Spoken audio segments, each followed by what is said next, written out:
কিয় মল্লিকাৰ্জুন খড়গেক সভাপতি হোৱাটো বিচাৰিছে গান্ধী পৰিয়ালে?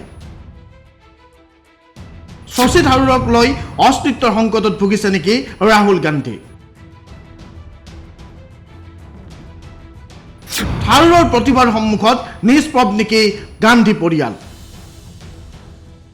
আজি কংগ্ৰেছৰ সভাপতি নিৰ্বাচন আৰু এই সভাপতি নিৰ্বাচনত প্ৰতিদ্বন্দ্বিতা কৰিছে শশী থাৰুৰ আৰু মল্লিকাৰ্জুন খড়গে। ইতিমধ্যে মল্লিকাৰ্জুন খড়গে বিজয় প্ৰায় নিশ্চিত হৈ পৰিছে। এই কথাৰ উমান পোৱা গৈছিল কাহানী বাই, যেতিয়া গান্ধী পৰিয়ালে পৰোক্ষভাৱে মল্লিকাৰ্জুন খড়গেক সমৰ্থন কৰিছিল আৰু গান্ধী পৰিয়ালৰ নিৰ্দেশৰ ভিত্তিতে বিভিন্ন কংগ্ৰেছ নেতাই যেতিয়া মল্লিকাৰ্জুন খড়গেৰ হৈ প্ৰচাৰ চলাইছিল, তেতিয়াই বুজি পোৱা গৈছিল এইবেলি কংগ্ৰেছৰ সভাপতি হ'ব মল্লিকাৰ্জুন খড়গে। কিন্তু গান্ধী পৰিয়ালে কিয় বিচৰা নাই শশী থাৰুৰক? যুৱ প্ৰজন্মৰ মাজত অধিক জনপ্ৰিয় শশী থাৰুৰ। ৰাষ্ট্ৰসংঘৰ সচিব প্ৰধান পদতো কৰিছিল প্ৰতিদ্বন্দ্বিতা।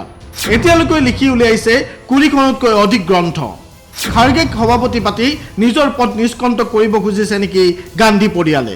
গান্ধী পৰিয়ালে বিচাৰে 2024ত কংগ্ৰেছৰ পৰা ভাৰতবৰ্ষৰ প্ৰধানমন্ত্ৰী পদৰ প্ৰাৰ্থী হওক গান্ধী পৰিয়ালৰে এজন, সেয়া লাগে সোনিয়া গান্ধীয়ে হওক বা ৰাহুল গান্ধীয়ে হওক।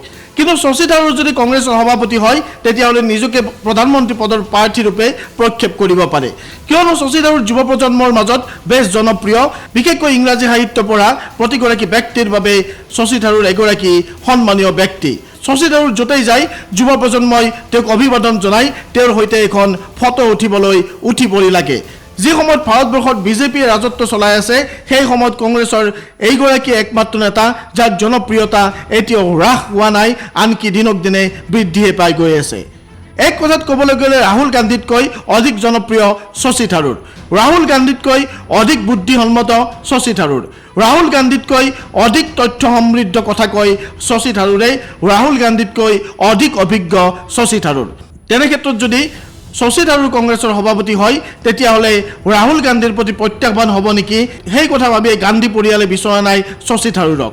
তাৰ সলনি গান্ধী পৰিয়ালে বিচাৰিছে মল্লিকাৰ্জুন খড়গেক। কিন্তু মল্লিকাৰ্জুন খড়গে কংগ্ৰেছৰ সভাপতি হৈ দলটোক আগন্তুক দিনত কিমান দূৰ আগুৱাই লৈ যাব পাৰিব, সেয়া কিন্তু এক সন্দেহৰ বিষয়।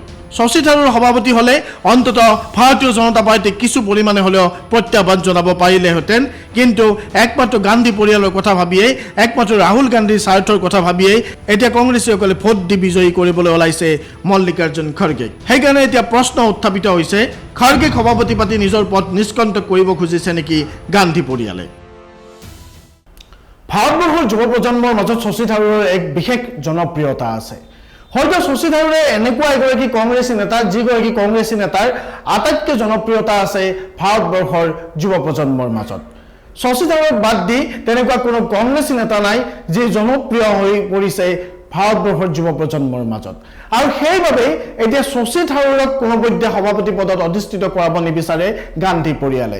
যদি শশী থাৰুৰ কংগ্ৰেছৰ সভাপতি হয়, তেতিয়াহ'লে আগন্তুক দিনত শশী থাৰুৰ হৈ পৰিব পাৰে ৰাহুল গান্ধীৰ বাবে প্ৰধান প্ৰত্যাহ্বান। আৰু সেই কথা জানিয়ে, সেই কথা বুজিয়ে মল্লিকাৰ্জুন খড়গেক আগন্তুক কংগ্ৰেছৰ সভাপতি পাতিবলৈ উঠি পৰি লাগিছে গান্ধী পৰিয়াল।